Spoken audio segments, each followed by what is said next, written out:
السلام عليكم ورحمة الله وبركاته. ازيكم حبايبي؟ عاملين ايه؟ يا رب حبايبي تكونوا بخير.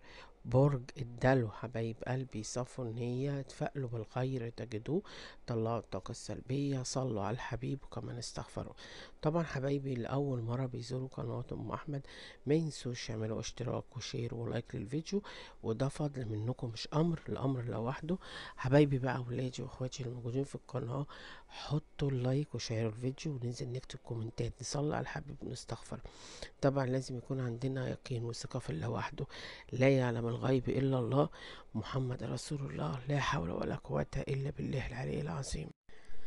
انتوا حاسين بنار، انتوا مش عارفين، في عندكم توتر، حيرة، في حاجات تعملكوا كده حيرة في حياتكم، انت مستغني عنها.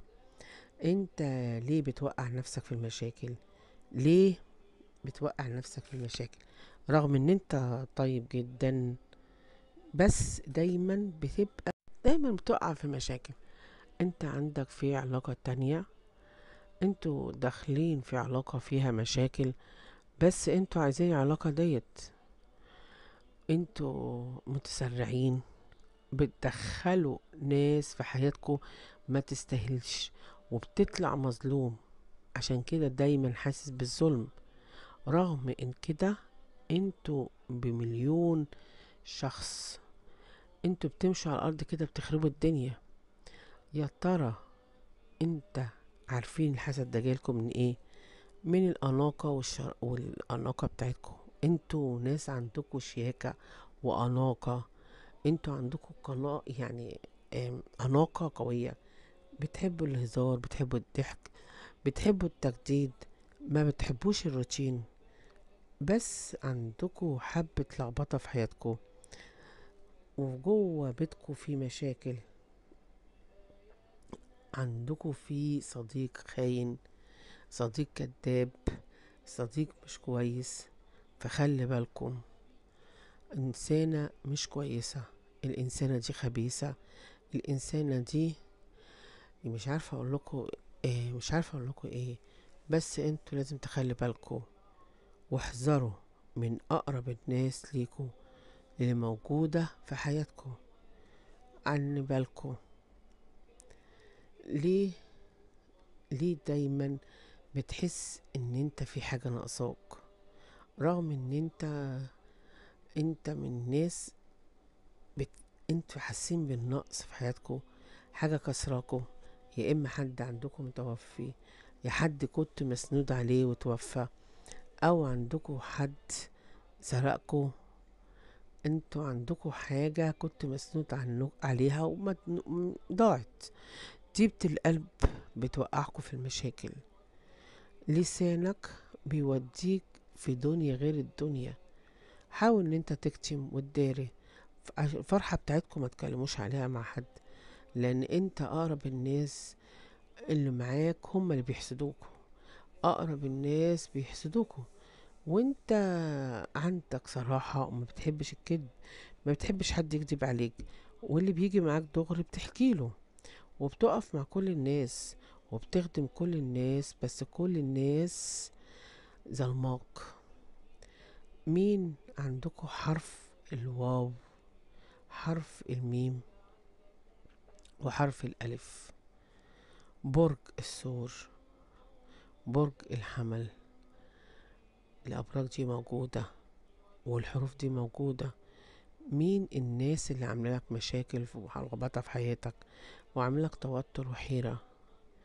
ليه دايما حاسس ان حد بيتنمر عليك، في حد بيغير منك، في اشخاص معينة بتغير منك في حياتك، عايزين يقلدوك بكل الطرق؟ من كتر الحسد والعين بتحلم احلام فيها مزعجة، بتصحى من عز نومك بتحس ان انت تايه، عندك ألم في جسمك مش طبيعي، في ظهرك، في كتفك، في ركبتك، صداع مستمر، مش عارف هو جايلك منين. عندكوا في مشاكل كتيرة بينك وبين الشريك، ونفور، كارهين بعض، مش متفقين، مفيش تفاهم بينكوا، حاسين الحياة متلخبطة، رغم ان انتوا على بالكم العلاقة كانت حلوة، بس بعد كده حصل لخبطة، مش عارفين من ايه، حاسين ان كل حاجة مش ده الاختيار بتاعكوا، ولا ده كانت العلاقة اللي انت اخترته واللي انت عايزه.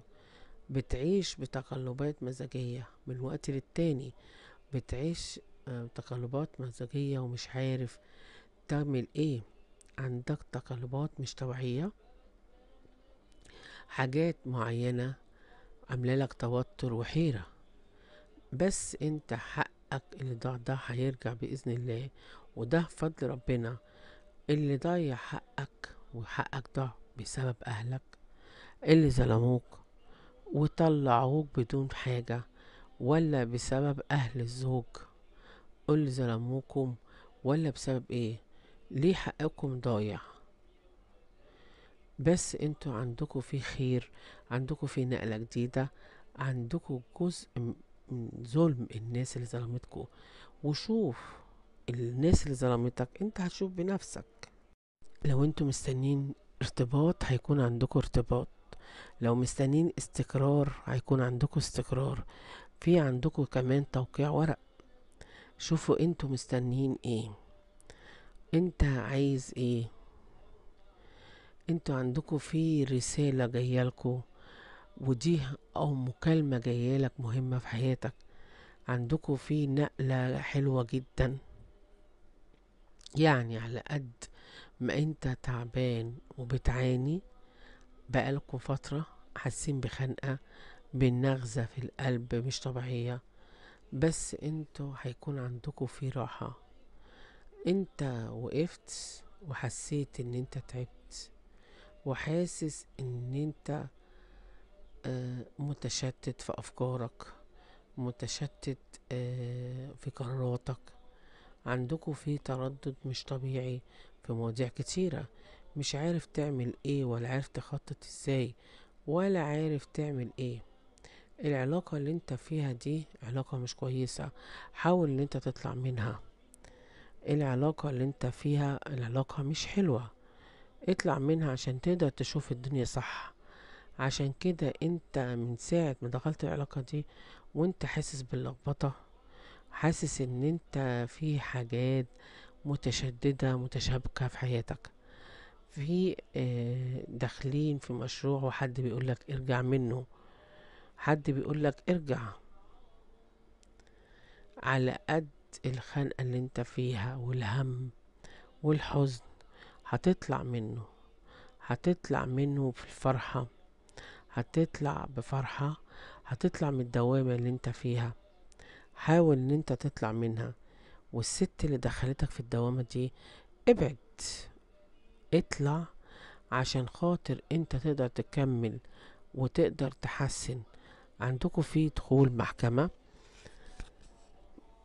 دخول المحكمة ديت لو ما خدتش القرار الصح هتطلع انت منها خسران.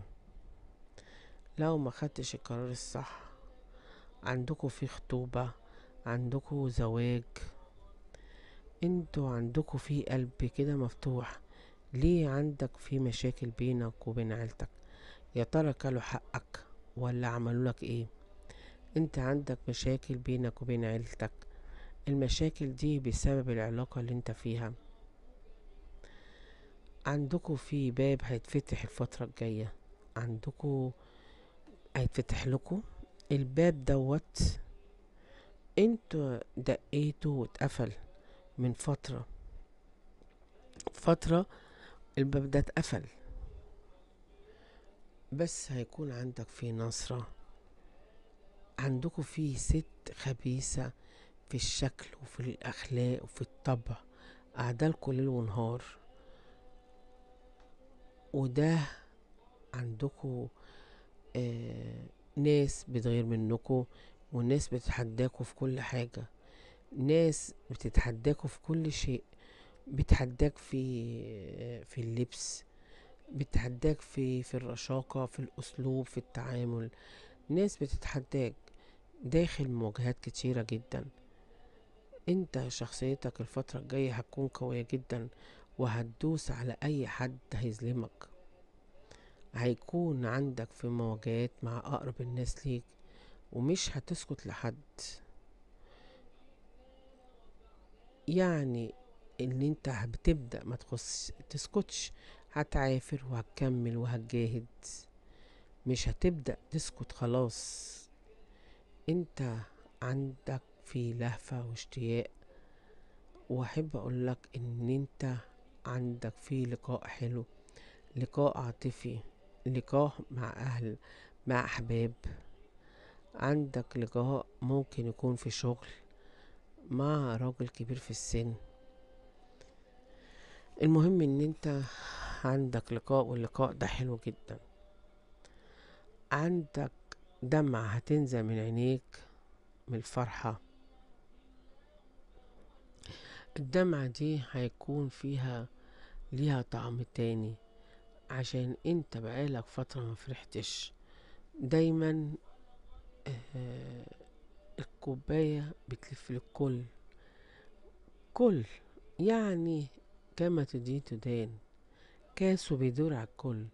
اللي ظلمك هيظلم، الناس اللي كانت حقك هيجي اللي ياكل حقهم. ما يبقاش عندك قلق. انت بدأت تشتغل على نفسك، وبدأت ان انت تخش في مشروع. انت داخل في مشروع وعندك فيه نجاح، ما تقلقش. انت عندك حاجات كتيرة حلوة، عندك في تحسن في حياتك بإذن الله، وده بفضل ربنا. بس دايما لازم يكون في تفاؤل، دايما يكون عندك أمل في الله، عشان الطاقات اللي جواك حلوة. النصر ده هيكون حلو، وده هيكون مفيد في حياتك. شوف انت حابب ايه، ايه اللي انت ناوي عليه. المواجهات اللي عندك دي قريبة من بيتك ومن حياتك، وهتطلع منها منصور. خلال أسبوع هيكون عندك فيه مكالمة مهمة، هيكون عندك كلام كتير، يا إما كلام على حياتك، هيكون في عندك مواجهة. المواجهة دي آه هتطلع انت المنصور. كمان هتطلع مرتاح. انت لما بتيجي تنام ما بتعرفش تنام، بسبب الدموع اللي بتنزل على اكل حقك، اللي كان حقك واللي جه عليك، والناس اللي ظلمتك وكسرت نفسك. انت عزة نفسك عالية جدا، انت ما بتحبش حد يظلمك، لدرجة ان انت لو عايز حاجة من حد بتنسحب وتمشي، ما بتحبش تطلب، بتمشي وبتبعد. انت بدأت تطنش الناس، بدأت ان انت تبعد، بدأت ان انت تكمل بدون آه اللي يعني محد يجي عليك. انت لازم، انت عندكوا في امور عكس من اللي انت متوقعه. يعني انتوا دايما بتقولوا الانسان ده كويس والانسان ده بيطلع مش كويس، بتثقوا في ناس ما بقاش اهل ثقة، مش مصدر ثقة. انتوا لما كنتوش عندكوا حكمة في الحياة هيكون عندكوا انتصار. انتوا عندكوا في تعارف مع حد جديد، عندكوا في ناس بتراقبكوا كتير، عندكوا خبر سريع او مكالمة مهمة. خبر سريع او مكالمة بالنسبة لكم مهمة. المواجهات دي هتتحل، المواجهات دي هتتحلكوا، وهيكون الطريق، يعني الطريق هيكون مفتوح قدامكم، والطريق من نصيبكم. بس بلاش ان انتوا تقولوا قال وكيل وعملنا وسوينا. عندكم في طاقة جديدة، لبس جديد، عندكم الدنيا هتبدأ تتحلكوا من جديد، وهتبقى عندكم الفرحة. وده هيكون بسبب ان انتوا بتدعوا ربنا، وربنا استجاب ليكم. التسرع والاستعجال بلاش منه. الاستعجال والتسرع ده بلاش، العصبية لأ، طيبة قلبكم بتدخلكم في مشاكل، ما بتعرفوش تكتموا السر، وده بسبب طيبة القلب. انتوا قلبكم طيب، ما بتحبوش اللقمة والخبث، عشان كده ما بتعرفوش الناس الخبيثة، عشان كده انتوا ما تبقوش عارفين الناس اللئيمة الخبيثة. ما تتكلموش كتير عن حياتكم، حاولوا ما تتكلموش عن حياتكم. مين عندكم مسافر؟ طيب، ليه اقرب الناس ليكوا غدر بيكوا؟ انتوا عندكوا في مكالمة مهمة جايالكوا، عايزاكوا كده الموضوع اللي انت عايز تاخده فكر فيه كويس عشان ما تبدأش تندم. فكر في القرار مرة واتنين وتلاتة عشان ما تندمش، هتندم وهتطلع زعلان لو انت ما خدتش القرار الصح في الموضوع. انت الموضوع لازم تاخد فيه القرار الصح. لو عندك في علاقة تانية بلاش، عشان ما تخسرش بيتك واولادك. حاولوا، ما بيكون في عندكم نقلة جديدة، رحلة حلوة، عندكم تجمع مع العيلة الفترة الجاية، وبإذن ربنا تجمع هيكون حلو. طيب انتوا ناويين على ايه؟ ناويين على ايه؟ ناويين تقطعوا علاقتكم مع مين؟ العلاقة هتقطعوها مع مين؟ عندكم في امور حلوة بإذن ربنا، وهترفع ايديك للسماء وتدعى، وهتكون منصور، وهترفع ايديك الاتنين تطلع السما. الفترة دي من اكتر فترات ان انت حيرانين، مش عارفين تاخدوا القرار. ممكن الوضع عندكم مذبذب، الوضع ملخبط شوية، الوضع فيه حاجة مضايقاكم مخليكم حيرين، الوضع عندكم صعب. في كلام بيخص الشريك، في ارتباط، في كلام بيخص أبراج نارية، علاقة بتخص أبراج نارية، الوضع فيه لخبطة، شد، ومفيش تفاهم، مفيش استقرار.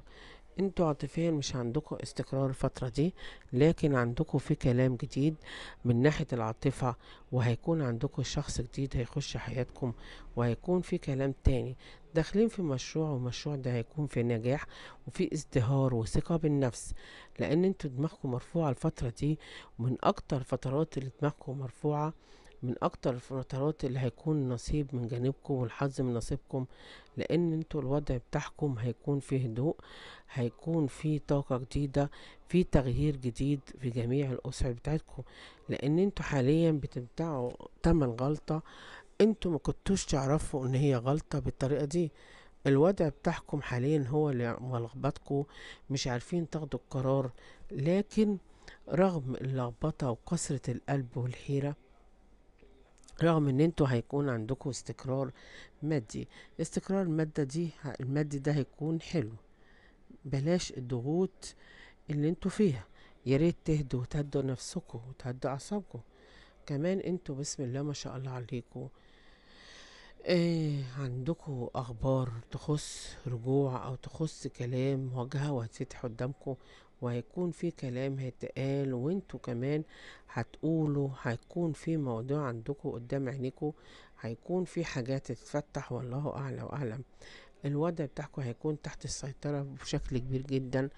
في عندكم ظهور حاجة حتى على حقيقتها، إن كان ورث ليكوا، في حق متاكل، في حد هيتكلم في أمور انتوا هتاخدوها، في أمور انتوا هتفتحوا فيها، والله أعلى وأعلم. انتوا عندكم إشارة روحانية وإشارة طاقة إيجابية ليكوا، والطاقة الإيجابية دي هتكون من بعد الضغوط النفسية. انتوا مستنيين، عندكم طاقة انتظار مفتوحة، وطاقة الانتظار المفتوحة دي انتوا قلقانين منها قوي وخايفين، مش متوقعين ايه اللي يحصل بسبب الطاقة دي. ان شاء الله كل اللي هيحصل كله خير وفرحة وتفاؤل، بس اعصابكم لازم تكون هادية، ولازم تهدوا اعصابكم في كل الاوضاع بتاعكم، وهتكون منصور. على قد ما ضاقت، على قد ما ربنا هيفرجها، على قد ما هي ضاقت عليك ربنا هيفرجها. عندكم في اخبار حلوة، وعندكم خير ورزق وتفاؤل، وعندكم نجمة هتنور بيتكم وحياتكم. ربنا يفرح قلبكم يا رب. واقول لكم ايه، السلام عليكم ورحمة الله. السلام عليكم ورحمة الله وبركاته. ازيكم حبايبي؟